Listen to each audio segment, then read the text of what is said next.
What's your extension going to be used for? Is a starting point from our perspective. So is it a side extension? Is it a rear extension? Is it a wraparound extension? Is it a double story extension? I think the biggest thing to reference is your budget. Start with your budget. How much are you prepared to put into this, right? And then from a investor's perspective, I will say, well, what is the maximum gross development value of that dwelling itself? So if you've got a maximum development value of, say, £500,000, and you've got £100,000 to put into an extension, then the maximum money going to be into that property is going to be £600,000.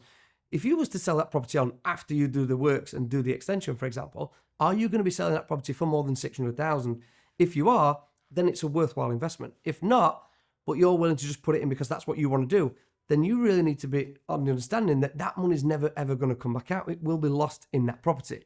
Now, if you're prepared to put your maximum budget into that property, regardless, just because that's the space that you want to develop and that's how you want it, then really just remember, you've got the full width and length of the property upstairs and downstairs. So really, you can actually, if you wanted to, strip the whole lot off and start again. There's nothing stopping you. So there's no planning permission that dictate how that inside of the property works.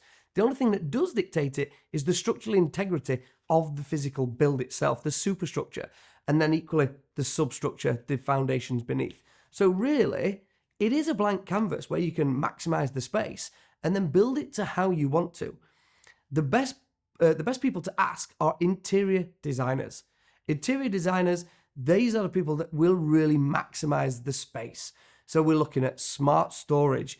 If you're building on a townhouse, for example, and you've got really rear or narrow back garden and you want to do a single story rear extension, but it's really narrow, it's deep but narrow, and let's say it's a 3x3 meter extension, it's not really going to be massive, so you want to focus on maximizing the space, then you send that brief to your interior designer and they will be able to be more creative in space.